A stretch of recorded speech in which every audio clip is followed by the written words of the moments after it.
से कुछ होने वाला नहीं है। व्यक्ति को कर्म करना चाहिए। कर्म प्रधान है, कर्म प्रधान विस्तृत जिला का, जो जस कर तस फल। कर्म करिए। ये मानव की सबसे बड़ी भ्रांति है कि सोचता बहुत कुछ है पर करना कुछ चाहता नहीं है। ऐसा करेंगे वैसा होगा, क्या क्या विचार मन में आते हैं, परंतु होता वही है जो राम को चाहता होगा, वही राम रच होता वही है। गोविंद को जो भी होता है राजन वही होता है। देह के अधीन होने के बावजूद मनुष्य कहता है मैं ऐसा करूंगा वैसा करूंगा, लेकिन भरोसा एक पल का भी, एक क्षण का भी नहीं होता है और योजना बड़ी लंबी बनाया करता है। मैं समझता हूँ कि यही एक मानव की नासमझी है, यही मानव की सबसे बड़ी भ्रांति है। एक पल का हमें कोई पता नहीं है क्या से क्या हो जाए, लेकिन 100 वर्ष की सामा पाता है। सुखदेव जी कहते हैं राजन, इससे बड़ी भ्रांति और क्या हो सकती है। रात भर बैठकर अक्रूर ने कंस को बहुत कुछ समझाया, लेकिन कंस की समझ में कुछ भी नहीं। जाकू दुख दालित नहीं और ताकि मत फैले, और समझ में नहीं आया। पूरी रात बैठकर के गुरु जी ने उपदेश दिया, लेकिन इधर सुना और इधर से निकाल दिया, कोई समझ में नहीं आया। और क्या कहने लगा में रात भर उपदेशों को सुनकर, अच्छा अब तुम ज्यादा भाषण दे रहे हो, ज्यादा भाषण देने की जरूरत नहीं है। सिर्फ इतना बताइए कि कृष्ण भगवान को लेने जाओगे या नहीं जाओगे। बड़ा कर रहा है चुपड़ा, जाना है नहीं जाना है, और नहीं जाना तो जानता है फिर मैं क्या हूं। अब तो ये जानते बोलिए सच्चिदानंद भगवान की। बोले ये नहीं जाओगे तो मैं निश्चय करके बता रहा हूं आपको, अच्छी सोच से पहचान लीजिए। अक्रूर ने सोचा बड़ा दुष्ट है, जेल में नहीं गया तो मुझे मरवा। और जो है उन्होंने रथ सजाया और प्रातः काल रथ का मुंह वृंदावन की ओर कर दिया। अक्रूर जी जिस रथ में बैठ करके जा रहे हैं प्रिय भक्तों, उसमें वृंदावन नंदगान पहुंचने में ज्यादा से ज्यादा 20, 25, 30 मिनट लगती हैं, लेकिन अक्रूर जी को ठीक 10 घंटे लगे। क्यों 10 घंटे लगे? समाज में बैठे हुए हैं, और समाज में बैठे हुए इंद्रियां, मन, 10 इंद्रियां, 11वें मन को उन्होंने टिकट किया और भगवान के चरणों में अर्पण कर दिया। और अर्पण कर करके जा रहे, यानी समाज लगी हुई है सेकंड की। इस रथ का मुख वृंदावन की ओर महात्मा अक्रूर जी समाज लग गई है। मन में बड़े सुंदर विचार उत्पन्न होने लगे। कह रहे कि मया आचरितम भद्रम किम त्राक्तम परम तपः किम बाधाप्यहते रत्तम यदि पृच्छाम्यद्य केशवम्।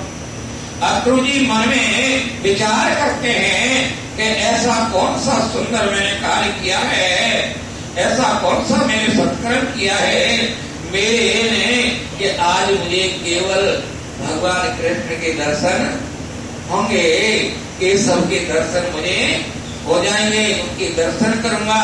मेरे लिए इससे बड़ी और सौभाग्य की बात क्या हो सकती है कि आज कृष्ण के मुझे दर्शन होंगे, आज श्री कृष्ण मुझे दर्शन देंगे, ऐसा उनका भाव है। और कह रहे मुझे लागी लगन, मुझे लागी लगन, मुझे लागी लगन, मुझे लागी लगन, मुझे लागी लगन, मुझे लागी लगन, मुझे लागी लगन,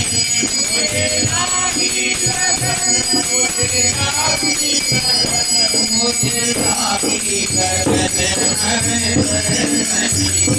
मुझे लागी लगन, हरे बदन बसगी, मुझे लागी लगन, हरे बदन बसगी, मुझे लागी लगन, हरे बदन बसगी, मुझे लागी लगन, हरे बदन बसगी, मुझे लागी लगन, हरे में पपिया मन में जैसे पपिया पपिया मन में जैसे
जिसको लगन लग जाए प्यारे, लगन के सब कार्य होते हैं। विवाह चटवाने जाओगे देखो लगन कौन सी सुंदर है, बोलिए सच्चिदानंद भगवान। घर में प्रवेश करोगे देखो महाराज जी लगन कौन सी बढ़िया है, बिना लगन के कोई कार्य होता है? तो लगन जिसको लग जाती है प्यारे, उसे मेरा कृष्ण मिलो है। लगन प्रेम की होनी चाहिए। राम केवल प्रेम प्यारा और जान जो जान लगन होनी चाहिए प्रभु की। जो लगन लगती है प्यारे मेरा कन्हैया, उससे लिपट जाता है। बोलिए सच्चिदानंद भगवान। बड़े बड़े मनीषी दर्शन के लिए तरसते हैं प्रियवत को, लेकिन कर नहीं पाते। बड़े बड़े मनुष्य तरसते रहते हैं, लेकिन दर्शन उनको मिल नहीं पाता। आज वही पराग पर अखिलेश्वर मुझे काका कह करके संबोधित करेगा। अक्रूरी के मन कह रहा उनका, बाबा कहेगा, पर पता नहीं वो क्या क्या कहेगा। ऐसा सोचते सोचते संत अक्रूरी समाध रथ में लगी हुई है भक्तों। परिणाम ये हुआ कि जो घोड़ा चलना अपना है वो भूल गए, घोड़ा भी चढ़ना भूल गए। उनकी भी समाधि सी ही लगी हुई है। और क्या है, कहीं जलाशय में पानी पीने तन्मय हो जाते हैं, तो कहीं हरी हरी घास चरने में लग जाते हैं। परिणाम ये हुआ कि भक्तों के 15-20 मिनट के बदले 10 घंटे का समय वृंदावन पहुंचते पहुंचते लग गया। बोलिए भक्त भगवान की जय। जहां से वृंदावन की सीमा आरंभ होती है, प्रारंभ होती है भक्तों, वहीं से अक्रूरी रथ से नीचे कूद गए।